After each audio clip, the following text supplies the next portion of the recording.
UFC 303 just took place, and today I am going to give my reaction and breakdown to the entire card, starting with the early prelims and working up to the main event, so stick around to hear my thoughts. I'm Wyatt, and this is Fight Society. Alright guys, so before we get into the video, I just want to say thank you for getting me to 1,000 subs.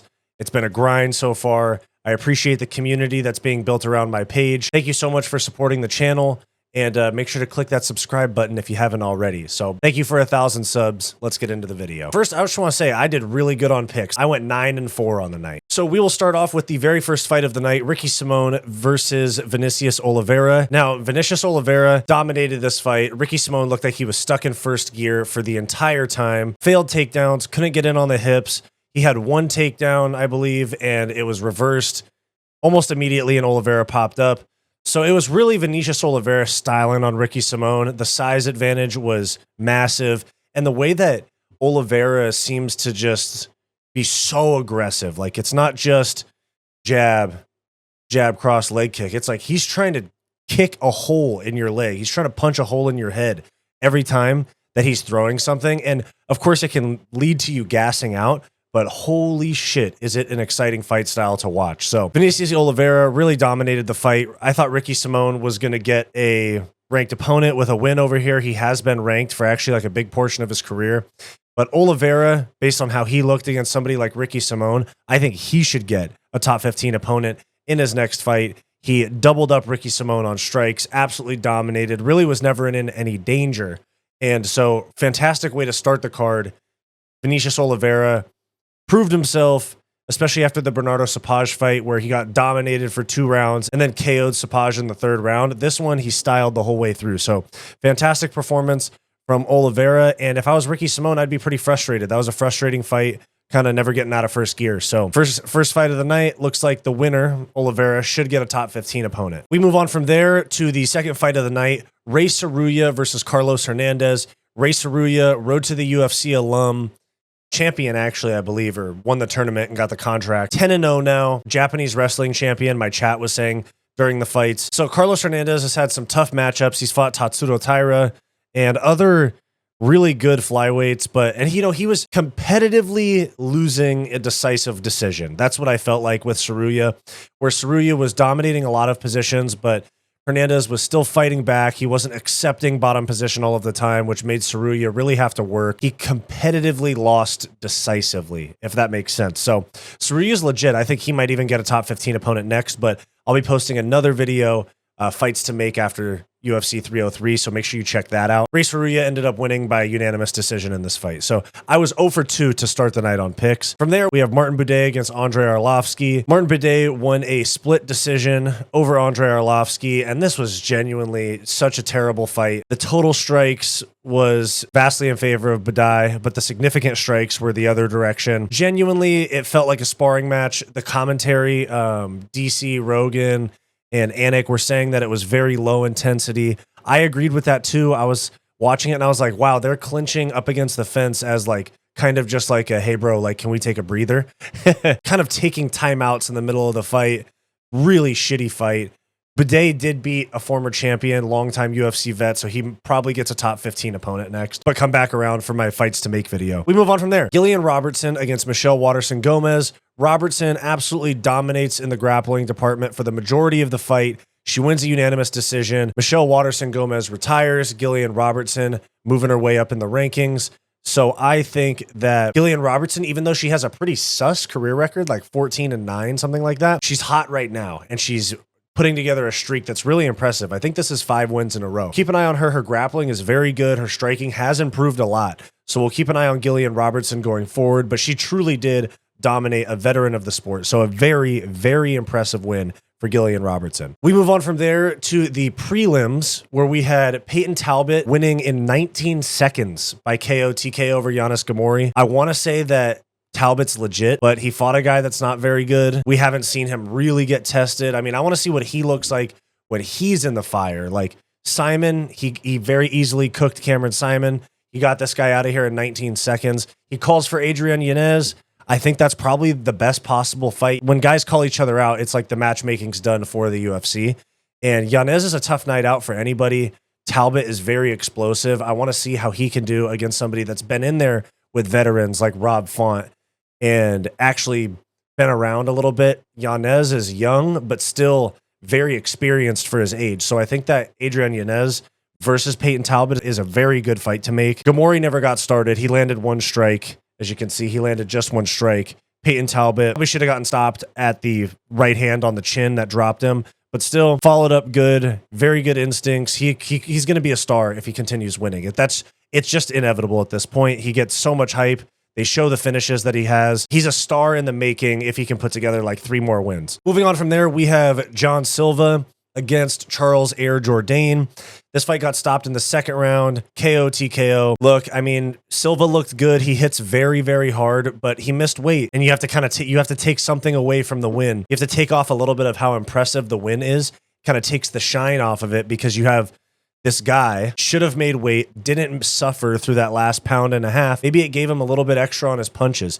Maybe it gave him a little bit more cardio to push a little harder and get a finish. I like Charles Air Jourdain. This Silva guy is super scary at 145. When you miss weight, I can't give you like full credit for the win. So he did look good. He obviously didn't seem to care that he missed weight, but whatever. We'll see what happens going forward. Maybe they end up fighting again. I doubt it, given that they're both unranked. But Silva got to make weight. If he doesn't, move him up to 55. See if he does as well at 55. But Jourdain didn't look bad. He just looked very outgunned from a power standpoint. So we move on from there to what was gifted fight of the night bonus. Andrei Fili versus Cub Swanson. Andrei Fili wins by split decision. I thought it could have gone to Cub Swanson. He very clearly lost. Fili very clearly lost the third round, but he probably got the first 2. So I can see this going either way. I'm not saying it's a robbery. I think it could have gone Cub Swanson's way, but exciting striking battle. 90 strikes landed for Cub Swanson, 70 landed for Andrei Fili. 60% of the strikes that Cub Swanson landed were in the third round, though. And then, as you can see, things were, I guess the total strikes were all in favor of Cub Swanson. Maybe he got jobbed a little bit here, but still, fantastic fight. 2 veterans. Neither of these guys are going to be a world champion one day. So, you know, great name value fight, like I talked about in my preview video. Just a great name value fight to the card. And it ended up winning fight of the night. That's what these guys are going for in this stage in their career. They're trying to get paid. So it did its job for the card. We move on from there to Joe Pyfer versus Marc-Andre Barriault. Joe Pyfer gets a round 1 KO TKO. Barriault did not land any strikes. He landed 0 strikes officially. And then you have Joe Pyfer. It only took him 8 strikes. Got the knockdown, finished him. He hits like a fucking truck. He needs another crack at the top 15. There's not much to say about this fight. Barriault's usually a really tough guy. Pyfer got him out of there really quickly. And he didn't have to have his cardio tested like he did against Jack Hermanson. So for Pyfer, he looked great. Let's see if he can hold it up against a top 15 guy. Because so far, he's smoked the unranked competition and then struggled against Jack Hermanson, his only ranked opponent so far. Joe Pyfer, top 15 next. Somebody like an Anthony Hernandez. But come around for my matchmaking video for post UFC 303. And we'll talk about who I think he should fight next. We move on to the main card. Ian Machado-Garry beats Michael Venom Page by unanimous decision. Like I said on my prediction, this is going to be Ian Garry winning a very boring decision. It went exactly how I thought it was going to be. It was more grappling than I expected, but I was expecting more of jabs and calf kicks from range. But it wasn't a bad fight, but it wasn't the most entertaining. It was not as boring as I thought it was going to be. But still, Ian Garry gets the win. Top 5 opponent next. Shavkat, Jack Della Maddalena, Kamaru Usman, something like that. Ian Garry, I think that he's learned a lot in the grappling department since going to work with Charles Oliveira and Diego Lima at Shootbox. Look, I think he's for real. I just think he's going to be like an Israel Adesanya, where he doesn't have the most exciting fights. Like, he's going to make the smart decisions. Even if it's low output or heavy grappling, he's just going to make smart decisions to get wins, because I don't think he wants to put himself into the fire. When he put himself in the fire against Kanong Song, he got viciously dropped with a left hook. I think he's nervous about his chin, and he's going to take the safe route to wins over and over and over again, which a lot of the greats do. That's what GSP did for a lot of his career. John Jones has won some decisions where he didn't put himself all the way into the fire. Ian Garry's going to get a top 5 guy next. He's probably 1 win from a title shot. Maybe they put him up against Leon. If Leon beats Bilal, which I think will happen, do a main event between Ian Garry and Leon in the UK. I mean, good performance. Michael Venom Page needs to learn how to defensively grapple. Not very impressed with his defensive grappling. He got up a couple times, but no jiu-jitsu. Back taken easily. Didn't break the triangle, anything like that. He let Ian Garry dominate him. The last minute and a half of the fight, Ian Garry was just backpacking him for a minute and a half, trying to get a choke. he could have gotten shaken off, and Page didn't like shake him off or like kind of twerk him off. Michael Venom Page, maybe he's not a future champion like some of us may have hoped, but I think Ian Gary might be. So we move on to Macy Chiasson defeating Mayra Bueno Silva by second round TKO doctor stoppage. Elbow, well, Chiasson was in full guard. Nasty cut got opened up because of it. Truly nasty cut. Silva wanted to continue. Doctor and referee had a conversation. Fight ended up getting stopped. Was a really close fight, though, and I think they should do it again. That's all I have to say. Competitive fight ended too early. I think they should do it again. It's not an impressive enough win for Macy Chiasson to get a title shot, especially when you have Kayla Harrison lurking around, always ready for a title shot. And no, I think they need to run it back. That's what I think. So we move on from there. Anthony Smith versus Roman Dolidze. You had Roman Dolidze winning a 3-round decision. I think that Anthony Smith was tired from the start. I think that not having enough time for the camp affected him. I think his weight cut was probably tough. Dolidze lives in Vegas, trains at Extreme Couture, 85er moving up to 205 for this fight, basically probably next to no weight cut. He coasted to a win. I mean, he won in every facet of the game, cruised to a win. He outstruck Smith by a lot, doubled him up, 103 to 51. He got a takedown where Smith didn't. And yeah, I mean, geez, Anthony Smith losing on the feet to Roman Dolidze, who's a weight class down and terrible as a striker. Not a good look. So I'll make a fights to, like I've mentioned, I'll make a fights to make video. You guys can go watch that as well. But Roman Dolidze is ranked in 2 weight classes now, which is weird because I don't even think he's very elite for middleweight, but now he's ranked at 205 too. So Anthony Smith asked for more time before his next fight, but they're going to call him on a week's notice. He's going to say yes. So we move on to Dan Ige versus Diego Lopes, the craziest scenario for a fight in UFC history. Dan Ige takes the fight on about 3.5, 4 hours notice, puts up a great fight. He woke up on Saturday morning thinking he was probably making burgers and going to watch the fights, but he ended up fighting really well, and probably becoming $300,000 or $400,000 richer on 4 hours notice to save a co-main event. Dan Ige was just tough. Diego Lopes has got superstar written all over him for 145 pounds. Honestly, great matchup. Diego Lopes took several big shots from Dan Ige, ate them no problem. I assume they're going to look at from a ranking standpoint. They're going to just look at this as a featherweight fight. Dan Ige, I think he deserves something big, fight night main event, something like that, given that he stepped up for the company. And I think Lopez is going to get a top 10 or 5 guy. So that's my thoughts on the co-main event. A little bit weird that it ends up being 20 pounds heavier than both of their weight classes. Ortega pulls out, but this was just a cursed card altogether. We move on from there to the main event of the evening, Alex Pereira versus Jiri Prochazka. Exactly as I predicted, except it was a left high kick instead of a left hook. But second round KO win for Alex Pereira. Chops away with the calf kick early.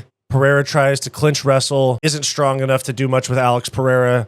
That runs away most of the first round. End of the first round, Jiri Prochazka just decides to jump in, trying to mix something up, see if he can win the round, I guess. But he was already decisively losing that round. There wasn't really much that he could do. He walks right into a left hook from Alex Pereira. I didn't even hear the bell ring when that happened. I thought that Pereira won. I thought Herb Dean was stopping the fight, but it was the end of the round. Prochazka didn't even know that it was the end of the round. And that's what led to the knockout. 13 seconds in, he had about a minute and 13 seconds from that left hook to the head kick. The head kick, it didn't even have to be the head kick. Just anything that landed was going to put Jiri out at that point. He was hurt so badly. He started calling Alex into his guard, thinking the fight got stopped, then realizing he has to go back to his corner. Then he gets KO'd with the head kick. Hands down at the hips does not work against Alex Pereira. It does not work in high-level MMA for the most part. You can't have basically be completely sacrificing your defense for the sake of having unorthodox offense like Jiri does, because it leaves you open against such technical strikers like Alex Pereira. They're going to land those big shots. They're going to find those openings. I also noticed that Alex Pereira